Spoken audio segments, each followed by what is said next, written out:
आज हम पढ़ने वाले हैं class 10th employability skills IT का एक इम्पॉर्टेंट यूनिट कम्युनिकेशन स्किल्स।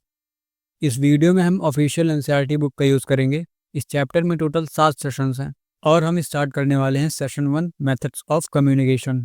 इस टॉपिक को स्टार्ट करने से पहले हम कम्युनिकेशन वर्ड का मीनिंग समझते हैं। कम्युनिकेशन वर्ड लैटिन लैंग्वेज की वर्ड कम्युनिकेयर से आया है, जिसका मीनिंग होता है टू शेयर, यानी किसी बात को दूसरों के साथ शेयर करना।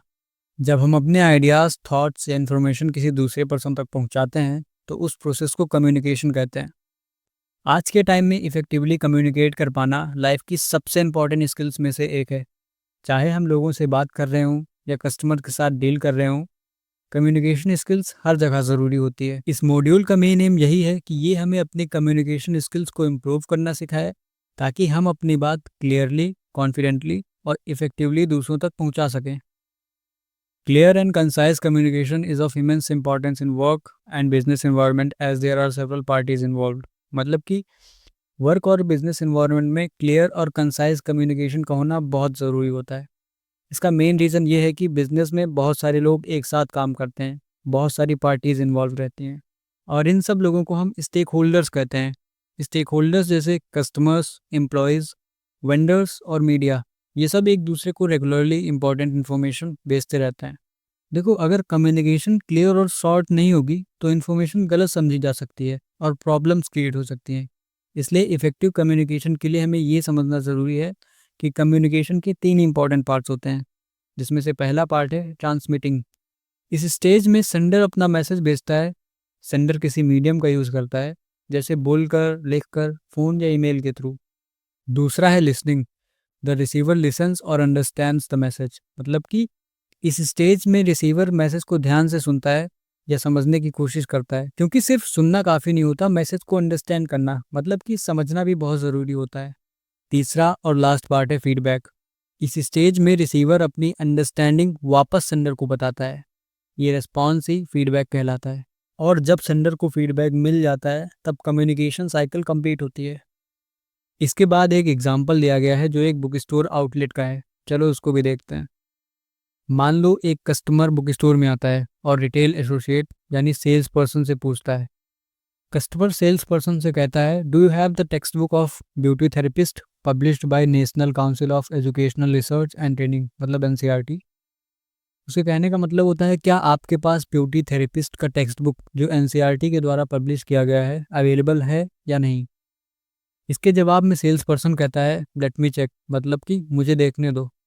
इस कन्वर्सेशन में कस्टमर जो बात बोल रहा है वो ओरली इन्फॉर्मेशन ट्रांसमिट कर रहा है, यानी यहाँ कस्टमर सेंडर है। सेल्स पर्सन जो कस्टमर की बात सुन रहा है वो लिसनर या रिसीवर है। कस्टमर और सेल्स पर्सन के बीच बुक के बारे में जो डिस्कशन हो रही है वही यहाँ मैसेज है। अब सेल्स पर्सन चेक करने के बाद कहता है, यस, हमारे पास ब्यूटी थेरेपिस्ट का टेक्स्ट बुक अवेलेबल है। इसके बाद कस्टमर कहता है, प्लीज़ मुझे इस टेक्स्ट बुक की एक कॉपी दे दीजिए, मैं इसे परचेज करना चाहता हूँ। यहाँ सेल्स पर्सन का रिप्लाई देना फीडबैक का एग्जाम्पल है और इसी के साथ कम्युनिकेशन साइकिल कंप्लीट हो जाती है। इस पूरी कन्वर्सेशन में रिसीवर का रिस्पॉन्स यानी सेल्स पर्सन का जवाब ही फीडबैक कहलाता है। ये एग्जाम्पल कस्टमर और सेल्स पर्सन के बीच कम्युनिकेशन को क्लियरली शो करता है। तो भाई ये याद रखना, मैसेज कन्वे करने का प्रोसेस तभी कंप्लीट होता है जब मैसेज रिसीव करने वाला पर्सन उसे पूरी तरह से समझ ले। इस केस में कस्टमर ने ये क्लियरली समझ लिया कि बुक स्टोर के पास टेक्स्ट बुक अवेलेबल है और वो उसकी एक कॉपी परचेज कर सकता है, और इसीलिए यहाँ पर कम्युनिकेशन सक्सेसफुल और कंप्लीट मानी जाती है।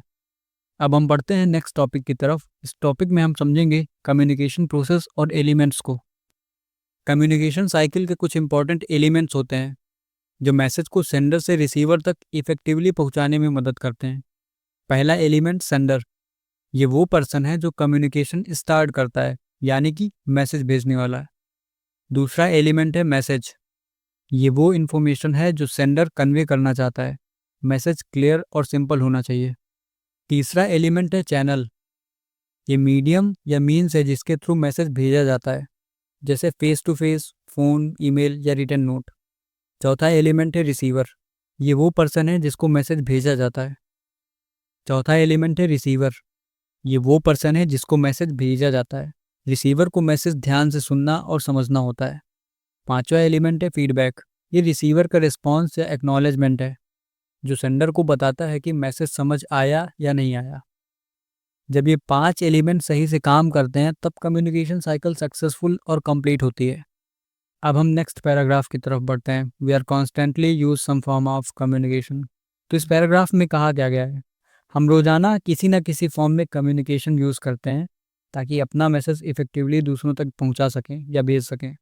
आज के टाइम में अगर different mode of communication available नहीं होते तो बिजनेस को इतना इफ़िशियंटली और क्विकली मैनेज करना काफ़ी चैलेंजिंग होता। इसलिए कम्युनिकेशन के अलग अलग मेथड्स का यूज़ बहुत इंपॉर्टेंट है जो हमारे काम को स्मूथ और फास्ट बनाता है। अब हम कुछ कॉमन कम्युनिकेशन मेथड्स के बारे में देखेंगे जो कि तुम्हारे बुक में 1.1 टेबल में दिया गया होगा। इस टेबल में इधर मेथड नेम है, बीच में उसका डिस्क्रिप्शन है और लास्ट में पिक्टोरियल मतलब पिक्चर के फॉर्म में दिखाया गया है। वैसे मेथड्स के नेम ही उसके बारे में बयां करते हैं। अब बुक में लेखक ने क्या कहने की कोशिश की है उसे देखते हैं। सबसे पहला है face to face informal communication. ये सबसे इफेक्टिव मेथड है। जब दोनों लोग सामने सामने बात करते हैं तो मैसेज जल्द और क्लियरली समझ आता है। बॉडी लैंग्वेज भी दिखाई देती है जो कम्युनिकेशन को और स्ट्रांग बनाती है। Second one is email. Email से हम क्विकली मैसेज भेज सकते हैं एक या बहुत सारे लोगों को। ये मेथड फ्लेक्सिबल, कन्वीनियंट और लो कॉस्ट होता है। तीसरा है नोटिसेस या पोस्टर्स। जब हमें same message group of people तक भेजना हो, मतलब बहुत सारे लोगों तक भेजना हो, बहुत सारे ग्रुप्स में, तब नोटिसेस या पोस्टर्स यूज़ किए जाते हैं। जैसे फैक्ट्री वर्कर्स के लंच टाइम चेंज का नोटिस या XYZ स्टोर संडे को क्लोज रहेगा का पोस्टर। चौथा है बिजनेस मीटिंग्स। बिजनेस मीटिंग्स में एक ग्रुप ऑफ लोग एक साथ बात करते हैं। ये कम्युनिकेशन बिजनेस, मैनेजमेंट और ऑर्गेनाइजेशन के डिसीजंस के लिए होती है। और लास्ट में दिया गया है अदर मेथड्स। अदर मेथड्स में कुछ नहीं, बस और कौन कौन से मेथड हैं कम्युनिकेट करने के, वही बताया गया है। जैसे social networks, message, phone call, newsletter, blog etcetera. ये सारे मेथड्स डेली लाइफ और बिजनेस इन्वायरमेंट में कम्युनिकेशन को इफेक्टिव, फास्ट और करेक्ट बनाने में हेल्प करते हैं। अब हम समझेंगे कि right method of communication choose करना क्यों इम्पॉर्टेंट है।